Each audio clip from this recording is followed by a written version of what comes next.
ಜೀವನದಲ್ಲಿ ಮೈಕ್ ಇಟ್ಟಿರೋ ಇದೇ ಪಟ್ಟು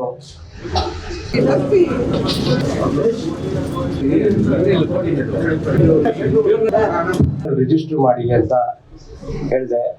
ಹೋಗಿ ಅಪ್ಲೈ ಮಾಡ್ಬಿಟ್ಟು ಬಂದರು. ಚೇಂಬರ್ ಅವರು ಕತೆ ಕೊಡಿ ಅಂತ ಹೇಳಿದ್ರು.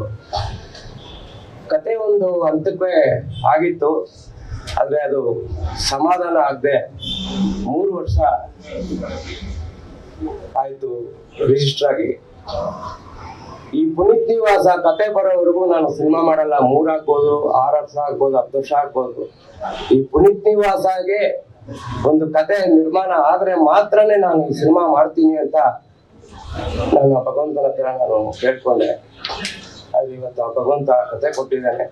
ಆ ಭಗವಂತನಲ್ಲಿ ನಮ್ಮ ಅಪ್ಪು ಸಾರ್ ಇದ್ದು ಈ ಸಿನಿಮಾನ ನಡೆಸ್ತಾರೆ ಅಂತ ನಾನು ಪರಿಪೂರ್ಣವಾಗಿ ಅಂದ್ಕೊಂಡಿದ್ದೀನಿ. ಅದಾಗತ್ತೆ, ಇದು ನನ್ನ ಮಾತು.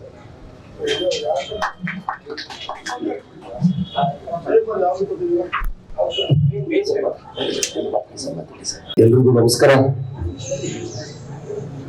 ವೇದಿಕೆ ಮೇಲಿರ್ತಕ್ಕಂಥ ಎಲ್ಲ ಗಣ್ಯ ವ್ಯಕ್ತಿಗಳಿಗೆ ನನ್ನ ನಮಸ್ಕಾರ ಹೇಳುತ್ತಾ, ಪುನೀತ್ ನಿವಾಸ ಒಂದು ಅದ್ಭುತವಾದ ಒಂದು ಟೈಟ್ಲ್ ಇದು ಸಿನಿಮಾ. ನನಗೆ ಅಭಿಜಿತ್ ಸರ್ ಕಡೆಯಿಂದ ಪ್ರೊಡ್ಯೂಸರ್ ಮೋಹನ್ ಸರ್ ಅವ್ರ ಪರಿಚಯ ಆಯ್ತು. ಹಾಗಾಗಿ ಅವತ್ತು ಹೇಳಿದ್ರು ನನಗೆ ಟೈಟ್ಲು ಪುನೀತ್ ನಿವಾಸ ಅಂದ್ರು. ಬ್ಯೂಟಿಫುಲ್ ಟೈಟ್ಲ್ ಇಟ್ಬಿಟ್ಟಿದ್ದೀರಾ, ತುಂಬಾ ವಿಶೇಷವಾದ ಕತೆ ಡೈರೆಕ್ಟರ್ ಮಾಡಿರ್ತಾರೆ ಅನ್ಕೊಂಡಿದ್ದೆ. ಅವ್ರು ಹೇಳಿದ ಕಥಾಂತರ ತುಂಬಾ ಅದ್ಭುತವಾಗಿದೆ. ಒಳ್ಳೇದಾಗ್ಲಿ ನಿರ್ಮಾಪಕರಾದ ಮೋಹನ್ ಅವ್ರಿಗೆ ಮತ್ತೆ ನಿರ್ದೇಶಕ ಸರ್ಗೆ ಹಾಗೂ ಅಭಿಜಿತ್ ಸರ್ ಅವರು ಈ ಚಿತ್ರಕ್ಕೆ ನನಗೆ ಮ್ಯೂಸಿಕ್ ಮಾಡ್ಲಿಕ್ಕೆ ಮೋಹನ್ ಸರ್ಗೆ ಇನ್ಫ್ಲೂಯೆನ್ಸ್ ಮಾಡಿದ್ರು. ಸೊ ಹಾಗೆ ಅಭಿಜಿತ್ ಸರ್ ಕೂಡ ಒಂದು ಅದ್ಭುತವಾದ, ಅವ್ರ ಬಗ್ಗೆ ನಾವು ಮಾತಾಡಂಗಿಲ್ಲ, ಅದ್ಭುತ ಕನ್ನಡ ಕಂಡ ಅತ್ಯುತ್ತಮ ನಟರು ಅಭಿಜಿತ್ ಸರ್ ಅವರು ಈ ಚಿತ್ರದಲ್ಲಿ ಅಭಿನಯಿಸಿದ್ದಾರೆ. ಅಭಿಜಿತ್ ಸರ್ಗೆ ಒಳ್ಳೇದಾಗ್ಲಿ, ಹಾಗೆ ಮೋಹನ್ ಸರ್ ಒಳ್ಳೇದಾಗ್ಲಿ, ನಿರ್ದೇಶಕ ಸರ್ಗೆ ತುಂಬಾ ಒಳ್ಳೆ ಕತೆ ಚೆನ್ನಾಗಿದೆ ಸರ್, ಬ್ಯೂಟಿಫುಲ್ ಆಗಿದೆ, ಒಳ್ಳೇದಾಗ್ಲಿ ಸರ್. ಕೊಟ್ಟೆ ತುಂಬಾ ಚೆನ್ನಾಗಿದೆ ಅಂದ್ರು. ಕಥೆಯ ಒಂದು ಸಣ್ಣ ಎಳೆಯ ಸಾರಾಂಶನ ಹೇಳಿದೆ. ಅಶ್ವಿನಿ ಮೇಡಮ್ ಅವರು ತುಂಬಾ ಚೆನ್ನಾಗಿ ಮಾಡಿ ಚೆನ್ನಾಗಿದೆ ಕತೆ ಅಂತ ಹೇಳಿದ್ರು. ನನ್ನ ಆಶೀರ್ವಾದ ಇದ್ದೇ ಇರುತ್ತೆ ಅಂತ. ಅದಕ್ಕೆ ನಮ್ಮ ಕನ್ನಡ ರಾಜರವರು ಕಾರಣರಾಗಿದ್ರು. ರಾಘವೇಂದ್ರ ರಾಜ್ಕುಮಾರ್ ಹತ್ರನೂ ಹೋದ್ವಿ, ಅವರು ಕೂಡ ಅದರ ಬಗ್ಗೆ ಕೇಳಿದ್ರು. ಒಂದು ಸಣ್ಣದಾಗಿ ಒಂದು ಚಿಕ್ಕ ಎಳೆಯನ್ನು ಅವ್ರಿಗೂ ಕೂಡ ಹೇಳಿದೆ. ಹಂದರನ ತುಂಬಾ ಸಂತೋಷ ಪಟ್ಟು ಮಾಡಿ, ಅಚ್ಚುಕಟ್ಟಾಗಿ ಮಾಡಿ, ನೀಟಾಗಿ ಮಾಡಿ, ಆಮೇಲೆ ಒಂದು ಸಾಮಾಜಿಕ ಕಳಕಳಿ ಇರಲಿ, ಯಾವುದೇ ರೀತಿ ಬೇರೆ ಬೇಡ ಅಂತ ಹೇಳಿದ್ರು. ಅದೇ ಒಂದು ಸಂತೋಷ ಆಯ್ತು. ಇನ್ನೇನಾರು ಶೆಡ್ಯೂಲ್ ನಾವೊಂದು 15 ದಿನ ಅಂತ ಇಟ್ಕೊಂಡಿದ್ದೀವಿ. ಬೆಂಗಳೂರೇ ಪೂರ್ತ ಬೆಂಗಳೂರು. ಒಂದು 2 ದಿನಗಳ ಮಟ್ಟಿಗೆ ನಾವು ಓಟೇರಿ ಅಂತ ಒಂದು ಊರಿದೆ, ಅದು ನಮ್ಮ ಎನ್ ವೀರಸ್ವಾಮಿ ಅವರು ಇದಾರಲ್ಲ, ರವಿಚಂದ್ರನ್ ಅವ್ರ ತಂದೆ ಹುಟ್ಟಿದವರು. ಜೊತೆಗೆ ನಮ್ಮ ನಿರ್ಮಾಪಕರಾದ ಎಸ್ ಮೋಹನ್ ರವರ ಊರು ಕೂಡ ಆಗಿದೆ. ಆ ವಾಂಚೆ ಹೋಗಲ್ಲ ಊರುಗಳು. ಅದರಲ್ಲಿ ಒಂದು ದಿನದ ಶೂಟಿಂಗ್ ಅವಶ್ಯಕತೆ ಇದೆ. 2 ದಿನಗಳು ಅಂತ ಇಟ್ಕೊಂಡಿದ್ದೀವಿ. ಈ ಕತೆ ಹೇಗಪ್ಪ ಅಂದ್ರೆ, ಇವರು ಕತೆ ಕೇಳ್ತಾ ಇದ್ದಾಗ ಒಂದ್ ಹಾಗೆ ಡಿಬೇಟ್ ಆಗ್ಬಿಡುತ್ತೆ. ಅಯ್ಯೋ ಈತರ ಈ ಕಡೆ ಹೋಗ್ತಾ ಇದ್ದಿಲ್ಲ ಅಂದ್ರೆ ಮತ್ತೆ ಹೋಗೋದು ಅಲ್ಲೇ ಬಿಡ್ತಾರೆ ವಾಪಸ್. ಈ ತರ ಒಂದು ಟ್ವಿಸ್ಟ್ಗಳನ್ನ ಈ ಒಂದು ಕಥೆಯಲ್ಲಿ ಇವರು ಮೋಹನ್ ಮಾಡ್ಕೊಂಡು ಹೋಗಿದ್ದಾರೆ. ನಿಜಕ್ಕೂ ಆಶ್ಚರ್ಯ. ಒಬ್ಬ ಇಷ್ಟು ಒಂದು ಪ್ಯಾಷನ್ ಇಟ್ಕೊಂಡು ಸಿನಿಮಾ ಮಾಡ್ಬೇಕು ಅಂತ ಬಂದಿರೋ ಆ ಕಾರಣಕ್ಕೆ ಈ ಒಂದು ಪಾತ್ರನ ನಾನು ಒಪ್ಕೊಂಡು 2 ರೀಸನ್. ಅಪ್ಪು ಹೆಸರು ಪುನೀತ್ ರಾಜ್ಕುಮಾರ್ ಹೆಸರಿರೋ ಒಂದು ಕಾರಣ, ಇವರ ಒಂದು ಪ್ಯಾಷನ್ಗೆ ಇಷ್ಟಪಟ್ಟು ನಾನು ಏನು ಮಾತಾಡಿಲ್ಲ. ಆಯ್ತು ಸರ್, ಈ ಪಿಕ್ಚರ್ ಮಾಡ್ತೀನಿ ನಾನು ಗ್ಯಾರಂಟಿ ಅಂತ ಹೇಳಿ ಇಲ್ಲಿ ಬಂದು ಮುಂದೆ ಕೂತಿದ್ದೀನಿ. ಇನ್ನು ಹೇಳ್ಬೇಕು ಅಂದ್ರೆ, ಪ್ರೊಡ್ಯೂಸರ್ ಮೋಹನ್ ಇದಾರಲ್ಲ, ವಂಡರ್ಫುಲ್ ಪ್ರೊಡ್ಯೂಸರ್, ದಿಲ್ದಾರ್ ಪ್ರೊಡ್ಯೂಸರ್. ತುಂಬಾ ಹುಚ್ಚು ಇಟ್ಕೊಂಡು, ಎಲ್ಲಾ ನಿರ್ಮಾಪಕರು ತುಂಬಾ ಹುಚ್ಚು ಇಟ್ಕೊಂಡಾಗ ಮಾಡ್ತಾರೆ. ಬಟ್ ಅವ್ರು ಇಂಚು ಸೀನ್ ಬೈ ಸೀನ್ ಪ್ಯಾಷನ್ ಇಟ್ಕೊಂಡು ಸ್ಕ್ರಿಪ್ಟ್ ಮಾಡ್ಕೊಂಡು ಬಂದಿದ್ದಾರೆ. ಹಾಗಾಗಿ ಈ ಸಮಯದಲ್ಲಿ ಅವ್ರಿಗೆ ಒಳ್ಳೇದಾಗ್ಲಿ ಅಂತ ಹಾರೈಸ್ತಾ ಇದ್ದೀನಿ. ಆಮೇಲೆ ಅಪ್ಪು ಟೈಟ್ಲ್ ಹೆಸರಲ್ಲಿ ಆಕ್ಟ್ ಮಾಡ್ತಾ ಇದ್ದು ನಿಜವಾಗ್ಲೂ ನನಗೆ ಬಹಳ ಖುಷಿ ಇದೆ. ಪರ್ಸನಲ್ ಆಗಿ ಐ ಆಮ್ ವೆರಿ ಹ್ಯಾಪಿ. ಆಮೇಲೆ ಇನ್ನು ಡೈರೆಕ್ಟರ್ ತಂಡ ಇನ್ನೆಲ್ಲರೂ ನನಗೆ ಹೊಸ ಪರಿಚಯ. ಇಲ್ಲಿ ಹೋಗ್ತಾ ಪರಿಚಯ ಆಗುತ್ತೆ, ಹಣದಾಗುತ್ತೆ. ಆಮೇಲೆ ಅದು ನಮ್ಮ ಕೃಪಕರಿಗೆ ಹೇಳಿದ್ರು ಈ ಸಿನಿಮಾ ನೀವು ಮಾಡೋ ಕೃಪಕರ್ ಅಂತ. ಬಟ್ ಅವರು ಆಕ್ಚುಲಿ ತುಂಬಾ ಬಿಸಿ ಇದ್ದಾರೆ. ಈಗ ಶಿವಣ್ಣನ ಸಿನಿಮಾ ಮಾಡ್ತಾ ಇದ್ದಾರೆ, ತುಂಬಾ ಬಿಸಿಯಾಗಿ ಕೆಲಸ ಮಾಡ್ತಾ ಇದ್ರಲ್ಲಿ ಈಗ ಬಂದು ನಮ್ಮ ಪ್ರೀತಿಯ ಕರೆಗೆ ಹೋಗ್ಬಿಟ್ಟು ಬಂದು ಈ ಸಿನಿಮಾ ಮಾಡ್ತಾ ಇದ್ದಾರೆ. Thank you Krupakar. ಅಂಡ್ ಒಂದ್ ಸೆಕೆಂಡ್, ಈ ಸಿನಿಮಾ ಎಲ್ಲ ನಾವು ಇಷ್ಟೆಲ್ಲ ಆ ತರ ಇದೆ ಈ ತರ ಇದೆ ಅಂತ ಹೇಳ್ತಾ ಇದೀವಿ. ಅಲ್ಟಿಮೇಟ್ ಫೈನಲ್ ಆಗಿ ಸಿನಿಮಾ ನೋಡಿ ಜನ ಮೆಚ್ಕೊಂಡು, ನೀವು ಮೆಚ್ಕೊಂಡಾಗ ಇಷ್ಟೆಲ್ಲ ಕಷ್ಟಪಟ್ಟಿದ್ದು ಸಾರ್ಥಕ ಅಂತ ನನ್ನ ಭಾವನೆ. Anyway, all the best for the entire team and God bless ಅಂತ ನಾನು ಈ ಸಮಯದಲ್ಲಿ ಬಯಸ್ತೀನಿ. Thank you. ಗಂಡಸಿ ಸದಾನಂದ ಸ್ವಾಮಿ ಅವರು ಕ್ಲಾಪ್ ಮಾಡೋದ್ರ ಮೂಲಕ ಈ ಚಿತ್ರಕ್ಕೆ ಶುಭವನ್ನ ಹಾರೈಸಿದ್ದಾರೆ. ಪುನೀತ್ ಪುನೀತ್ ಹೆಸರು ಇಡೀ ಪ್ರಪಂಚದಲ್ಲಿ ಯಾರಿಗೆ ಗೊತ್ತಿಲ್ಲ ಹೇಳಿ? ಪುನೀತ್ ಎಲ್ಲರ ಹೃದಯದಲ್ಲಿ, ಮನಸ್ಸಿನಲ್ಲಿ ಬೇರೂರಿದ್ದಾರೆ, ಸಿಂಹಾಸನಸ್ಥರಾಗಿದ್ದಾರೆ. ಅವರ ಹೆಸರಿನಲ್ಲಿ ಈ ಚಿತ್ರ ಪುನೀತ್ ನಿವಾಸ, ನಿವಾಸ ಅಂದ್ರೆ ಮನೆ, ಅಂದ್ರೆ ಒಂದು ಕುಟುಂಬ ಅಂತ ಒಂದು ಸಾಂಸಾರಿಕ ಒಂದು ಚಿತ್ರವನ್ನ ನಮ್ಮ ಮೋಹನ್ ಅವರು ನಿರ್ಮಾಪಕರಾಗಿ ಮಾಡ್ತಾ ಇದ್ದಾರೆ. ಈ ಹಿಂದೆ ಸಂಜೀವ ಅನ್ನೋ ಒಂದು ಚಿತ್ರವನ್ನ ಸುಮಾರು 15 ವರ್ಷದ ಹಿಂದೆ ಮೋಹನ್ ಅವರು ಮಾಡಿದ್ರು. ಈ ಚಿತ್ರದ ನಿರ್ದೇಶಕರು ನಾಗೇಂದ್ರ ಪ್ರಸಾದ್ ಅವರು. ರಂಗಭೂಮಿಯಲ್ಲಿ ಹೆಸರು ಮಾಡಿದಂಥ ನಮ್ಮ ನಾಗೇಂದ್ರ ಪ್ರಸಾದ್ ಅವರ 2ನೇ ಚಿತ್ರ ಇದು. ಕೃಪಾಕರ್ ಅವರು ಇದಕ್ಕೆ ಮ್ಯೂಸಿಕ್ ಮಾಡ್ತಾ ಇದ್ದಾರೆ. ಬಾಲು ಅವರು ಸುಂದರವಾದ ಛಾಯಾಗ್ರಹಣ ಮಾಡ್ತಾ ಇದ್ದಾರೆ. ಇದರಲ್ಲಿ ನಾನು ಒಂದು ಹಾಸ್ಯ ಪಾತ್ರವನ್ನು ಮಾಡ್ತಾ ಇದ್ದೀನಿ. ಈ ಚಿತ್ರ ಯಶಸ್ವಿ ಆಗಲಿ, ಈ ಚಿತ್ರ ತಂಡಕ್ಕೆ ಯಶಸ್ವಿ ಆಗಲಿ, ತಮ್ಮೆಲ್ಲರ ಪ್ರೋತ್ಸಾಹ ಈ ಚಿತ್ರದ ಮೇಲೆ, ಚಿತ್ರತಂಡದ ಮೇಲೆ ಇರಲಿ ಅಂತ ನಾನು ಈ ಸಂದರ್ಭದಲ್ಲಿ ಹೇಳೋಕೆ ಇಷ್ಟಪಡ್ತೀನಿ. ನಮಸ್ಕಾರ, ಶುಭವಾಗಲಿ. ಮುಹೂರ್ತ ಪ್ರಾರಂಭೋತ್ಸವ ಪ್ರಾರಂಭಕ್ಕೆ ಚಿತ್ರದ ನಿರ್ಮಾಪಕರಾದಂಥ ನಮ್ಮ ಮೋಹನ್ ಅವರಿಗೆ, ನಿರ್ದೇಶಕರಾದಂಥ ನಮ್ಮ ನಾಗೇಂದ್ರ ಪ್ರಸಾದ್ ಅವರಿಗೆ, ಹಾಗೂ ನಮ್ಮ ಹೀರೋ ನಾಯಕ ನಟರಾದಂಥ ಅಭಿಜಿತ್ ಅವರಿಗೆ, ಲಕ್ಷ್ಮೀ ಭಟ್ ಅವರಿಗೆ, ಗಣೇಶ ಸದಾನಂದ ಸ್ವಾಮಿ ಅವರಿಗೆ ಎಲ್ಲರಿಗೂ ನಾನು ಅನಂತ ಧನ್ಯವಾದಗಳು ಅರ್ಪಿಸ್ತೇನೆ. ಯಾಕಂದರೆ ನನಗೂ ಇದರಲ್ಲಿ ಒಂದು ಪಾಠ ಕೊಟ್ಟಿದ್ದಾರೆ. ನಾನು ಯಶಸ್ವಿಯಾಗಲಿ ಅಂತ ನಾನು ಆ ದೇವರಲ್ಲಿ ಹಾರೈಸ್ತೇನೆ. ಆ ಗಂಗಮ್ಮನ ಆಶೀರ್ವಾದ ಈ ಚಿತ್ರ ತಂಡದ ಮೇಲೆ ಹೊಸದಾಗಿ ಪಾತ್ರ ಮಾಡ್ತಿರುವಂಥ ನಟಿಸಿದಂತೆ ನಾಯಕ ಇಬ್ಬರು ಹುಡುಗರಿಗೆ ಅವರು ಆ ದೇವರ ಆಶೀರ್ವಾದ ಮಾಡಲಿ, ಮುಂದೆ ಪ್ರವರ್ಧಮಾನಕ್ಕೆ ಬರಲಿ ಅಂತ ಹೇಳುತ್ತಾ ಇನ್ನೊಂದು 2 ಮಾತು ಮುಗಿಸ್ತೀನಿ. ನಮಸ್ಕಾರ.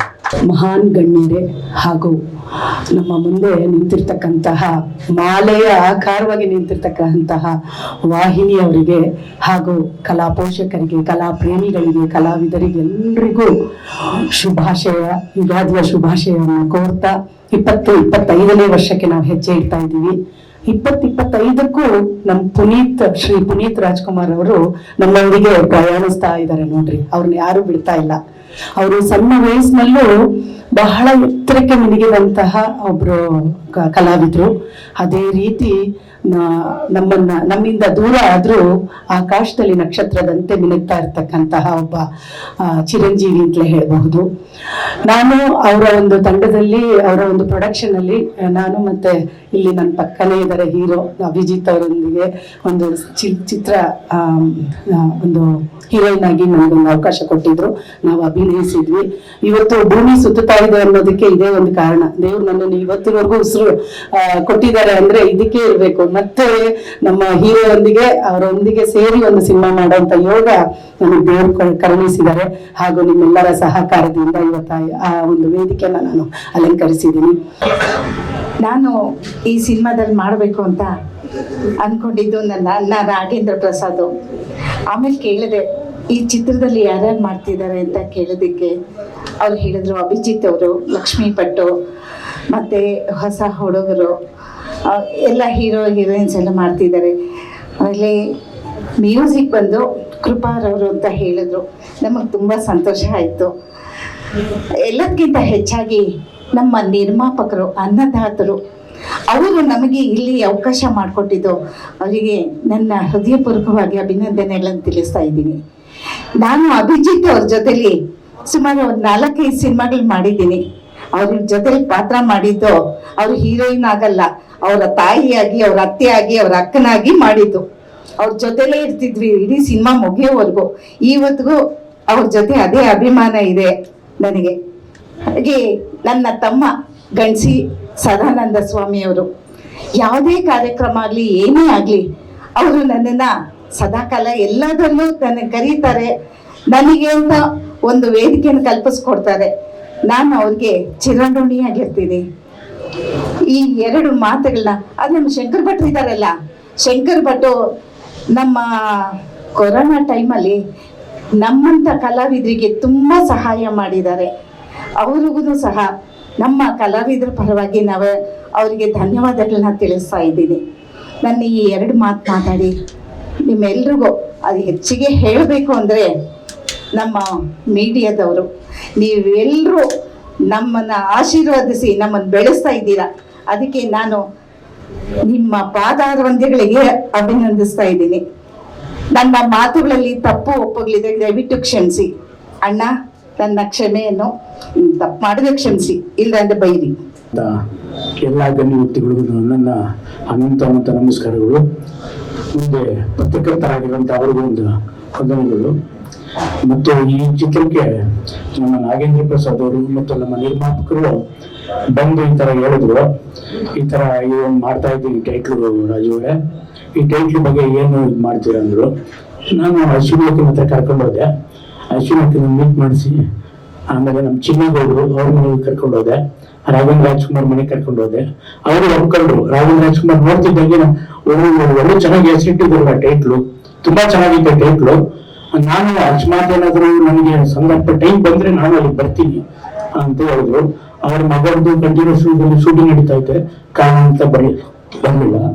ಅಶ್ವಿನಿ ಅವರು ನಾನು ಅವತ್ತೇ ಡೇಟ್ ನಲ್ಲಿ ಔಟ್ ಸೈಡ್ ಹೋಗ್ತಾ ಇದ್ದೀನಿ, ನಾನು ಬರೋಕ್ಕಾಗಲ್ಲ, ಈ ಚಿತ್ರರಂಗ ಶೂಟಿಂಗ್ ನಡೆಯೋ ಟೈಮ್ನಲ್ಲಿ ನನ್ನ ಒಂದ್ಸರಿ ಕರ್ಕೊಂಡು ಹೋಗಿ ನನ್ನ ಪರವಾಗಿ ನಾನು ಅದನ್ನ ಮಾಡ್ತೀನಿ.